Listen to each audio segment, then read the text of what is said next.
If you're between 75 and 85 years old, and you're still doing these 6 things, researchers would consider you part of a genuinely small, statistically rare group.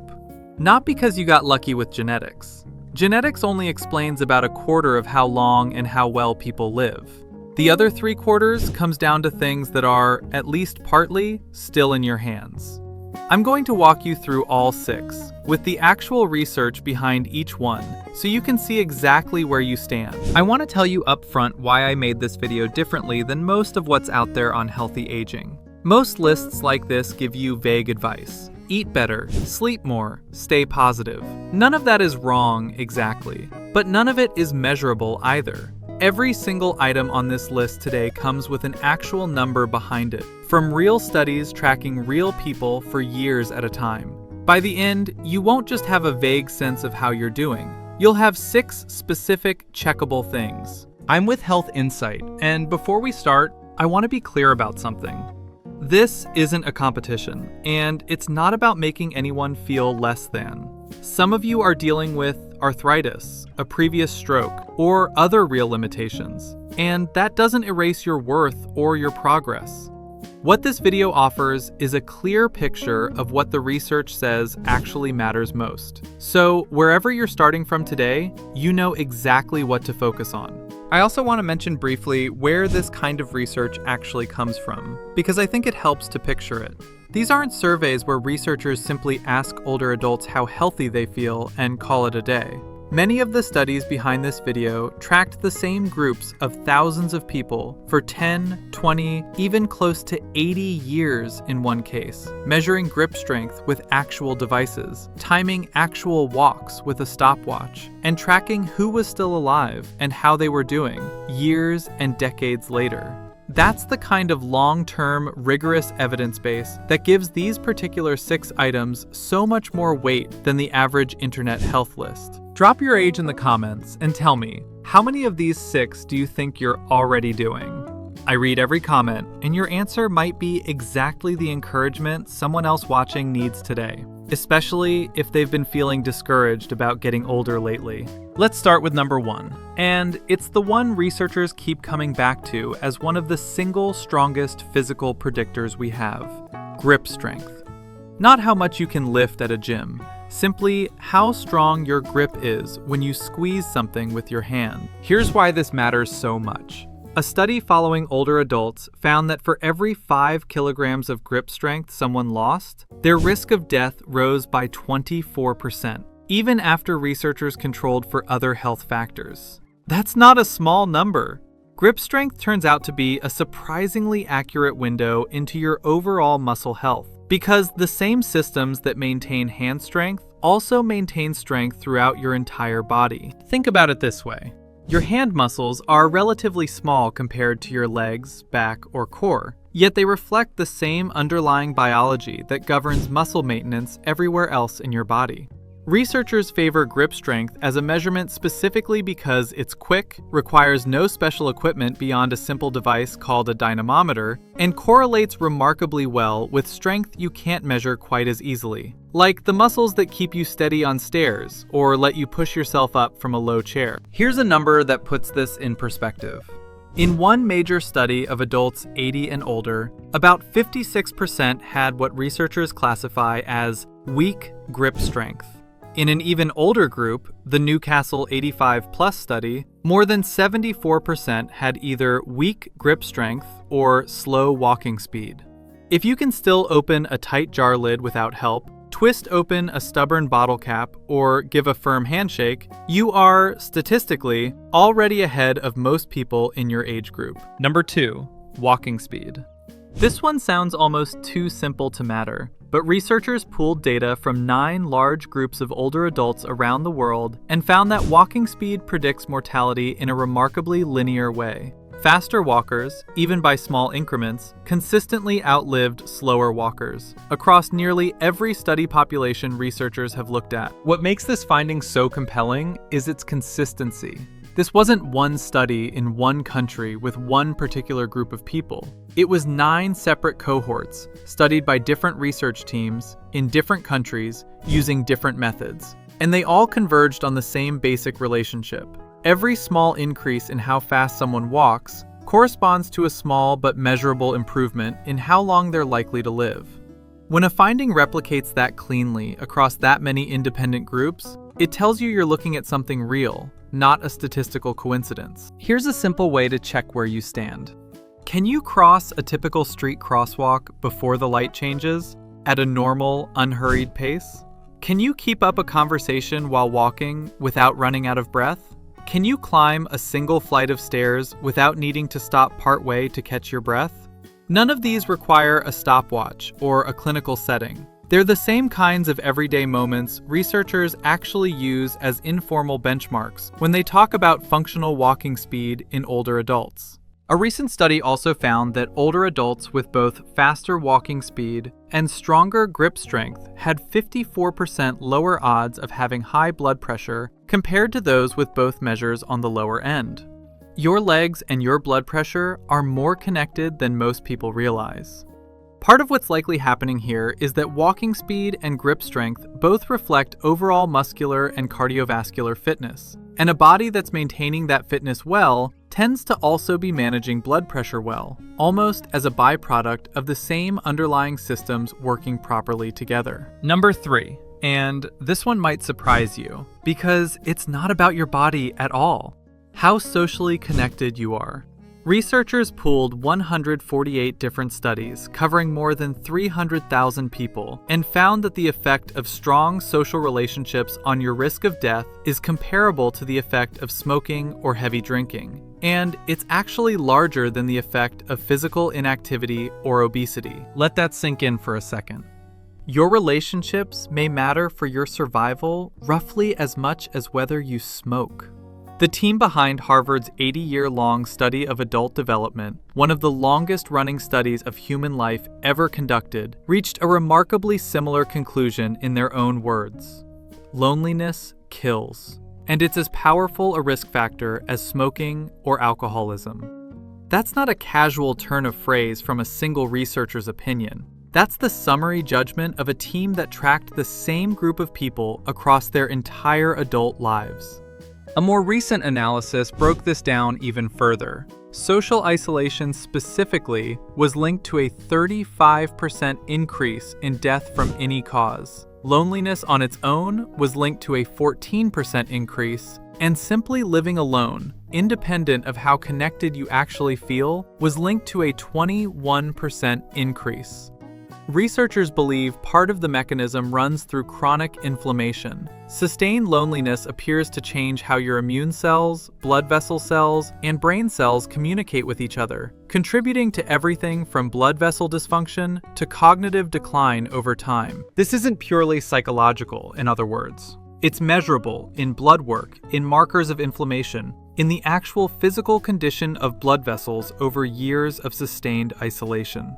Your body appears to treat chronic loneliness at a biological level somewhat similarly to how it treats other forms of ongoing physical stress, activating stress hormone systems that, over enough time, take a real cumulative toll on multiple organ systems at once. If you regularly see friends, talk on the phone with family, belong to a club, a church group, or even have a standing weekly card game, you're actively protecting yourself in a way that shows up clearly in the data. It's worth saying explicitly, this doesn't require a large social circle. Research in this area consistently emphasizes the quality and reliability of a small number of close connections over simply having many acquaintances. One or two people you can genuinely talk to regularly may matter more for this particular item than 100 casual contacts you rarely actually speak with. Number 4, never smoking or having quit a long time ago. This one is probably the least surprising item on this list, but the research is worth restating plainly.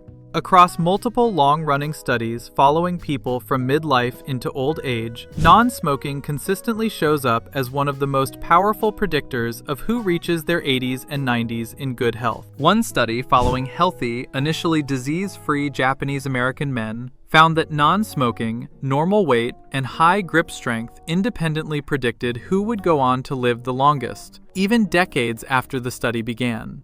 The pattern repeats across very different populations and very different decades of research, which is part of why this finding carries so much weight among researchers studying aging. If you quit decades ago, your body has had time to repair an enormous amount of that damage. Lung function, blood vessel flexibility, and inflammation markers all tend to improve substantially within years of quitting, even after decades of smoking beforehand. If you never started, that decision is quietly paying you back every single day you're still here. Number 5, staying mentally engaged. Reading regularly, doing puzzles, learning something genuinely new, having conversations that make you think, even arguing good-naturedly about politics or sports with a friend. Research on social engagement found that frequent social interaction combined with a richer social network appears to help protect against cognitive decline, and being part of a community in your later years is linked to better mental and cognitive health outcomes across the studies researchers have done. This item connects directly back to number 3 in a way that's worth noticing. Much of the cognitive benefit researchers see from social engagement doesn't come from formal brain games or apps, although those have their place. It comes from the genuine mental demand of real conversation, following another person's train of thought, responding in real time, remembering what was said 5 minutes ago, and connecting it to what's being said now. That's a more complex cognitive task than most people give it credit for, which is part of why isolated people tend to show steeper cognitive decline, even when their physical health looks similar to their socially engaged peers. This doesn't mean puzzles, reading, or solo learning don't count. They absolutely do, and many people genuinely enjoy and benefit from quiet, solitary mental challenges. It simply means that if you're looking for the single most efficient way to combine several of these 6 items into one habit, a genuine, regular conversation with someone whose company you enjoy is remarkably hard to beat. The exact mechanism isn't fully settled, but the pattern shows up again and again. Brains that keep working seem to keep working better, longer. Number 6, and this is really the result of the other 5 working together rather than a separate goal on its own. Maintaining a healthy weight and normal blood pressure. Not through any extreme diet, but as the natural outcome of staying physically active, staying socially engaged, and not smoking. One study following healthy middle-aged men found that the people most likely to reach advanced old age in good health shared a specific combination. They didn't smoke, they maintained a normal weight, they exercised frequently, and their blood pressure stayed in a normal range, without a single extreme intervention driving any of it. I want to emphasize the phrase, as a natural outcome here, because it's easy to hear maintain a healthy weight and think it means another restrictive diet plan. That's not what this research is describing. In the studies that tracked this combination over decades, the people who maintained healthy weight and blood pressure into their 80s generally weren't doing so through any single dramatic intervention. They were doing so as a byproduct of staying active, staying connected, and never picking up cigarettes in the first place. The other 5 items on this list essentially produce this 6th one as a side effect, rather than requiring a separate additional effort. So here's the honest, complete picture. Genetics accounts for roughly 25% of how long and how well you live. That leaves a significant majority of the picture shaped by things you have at least some influence over, today, regardless of your age. That number alone is worth sitting with for a moment, because so much of how people talk about aging treats it as something purely handed to you, good or bad, by your parents and grandparents. The actual research paints a meaningfully different picture. Most of the outcome is still being written, one ordinary day at a time, well into your 70s, 80s, and beyond. I want to be honest about something else, too, because I promised you the real research, not just encouragement. These 6 factors are correlational findings from large population studies, not a guarantee for any single individual. Some people do everything right and still face serious illness. Some people beat the odds despite habits researchers would flag as risky. What this research gives you isn't a certainty. It's a meaningfully better set of odds, stacked in your favor, item by item. It's also worth saying that these 6 factors don't operate as 6 completely separate switches. They overlap and reinforce each other constantly. Walking with a friend covers both the movement item and the social connection item at once. A weekly trivia night or book club covers both social connection and mental engagement simultaneously. You don't need 6 separate, unrelated efforts running in parallel. A handful of well-chosen habits can quietly check multiple boxes on this list at the same time, which is part of why small, consistent changes tend to compound into a much bigger overall effect than they might appear to on their own. Let me bring this together with someone I'll describe simply, without using a name, because the pattern shows up again and again. A man in his early 80s had assumed his best years were behind him after a hip replacement in his late 70s slowed him down for the better part of a year. He'd quietly stopped his weekly walks with neighbors during recovery and somehow never quite started them back up once he'd healed. Without realizing it, he'd also pulled back from his Tuesday coffee group, telling himself he'd rejoin once he felt back to normal. That back to normal feeling never quite arrived on its own, the way he'd expected it to. Months turned into a year, and the year turned into something that started to feel like simply who he was now. A quieter, slower, more homebound version of himself. He didn't think of it as decline exactly. It just felt like settling into a new stage of life. The way people sometimes describe getting older as if it were a single smooth slope, rather than something with specific, addressable pieces. I tell you that story not because it's dramatic, but because it's so quietly ordinary, which is exactly why it's worth sharing. Nobody made a single bad decision in that story. There was no obvious moment where things went wrong. A real, understandable recovery from surgery simply created the conditions for 2 good habits to fade out of his routine, one day at a time, until a year had passed without anyone, including him, fully noticing how much had shifted. A family member eventually noticed he seemed less sharp in conversation than he used to be, and gently encouraged him to rejoin both his walks and his coffee group.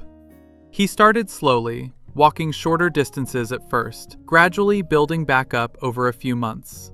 Within half a year, his daily walk was longer than it had been before the surgery. His Tuesday coffee group was back on the calendar, and, according to his own family, his memory and quickness in conversation noticeably improved.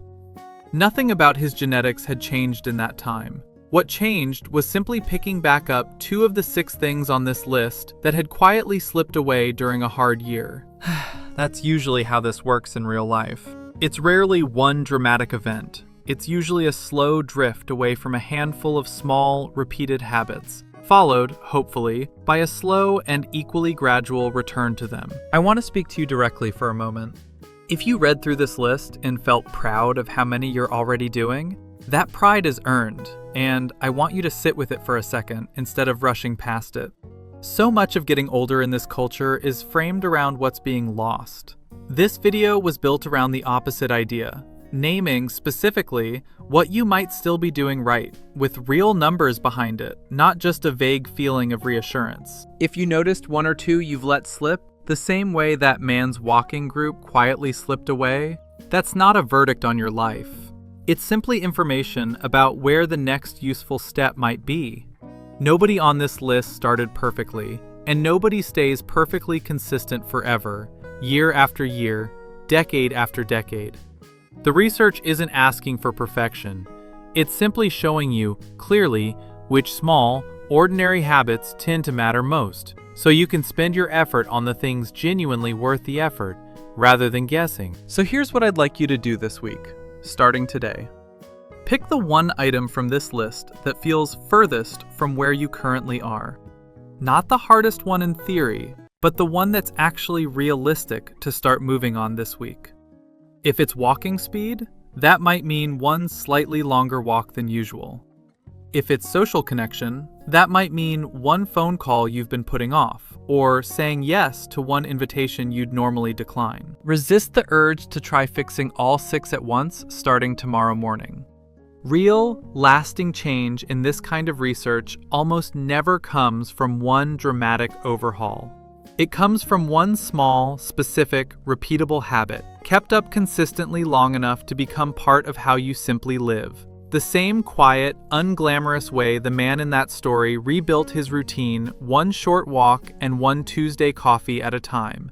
Not through any single heroic effort or sudden burst of willpower that fades out after a few weeks the way most New Year's resolutions tend to. Now I want to hear from you. Out of all 6, which one do you already have locked in, and which one are you going to work on starting today?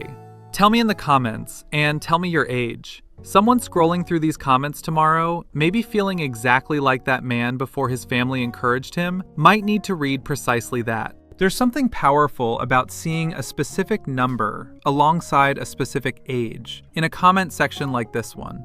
It turns an abstract statistic into a real person, living proof that these 6 items aren't just theoretical research findings sitting in a journal somewhere. They're things real people your own age are actually doing, right now, today, and writing about in the comments below this very video. And if today's video made you want to know more about exactly how much exercise actually moves the needle at this age, there's a related video I think you'll want to watch next, about the one simple habit one of the most functionally fit people in their 80s relies on more than anything else. Something far simpler than most people expect from someone that age. I'll break that down for you in the next video.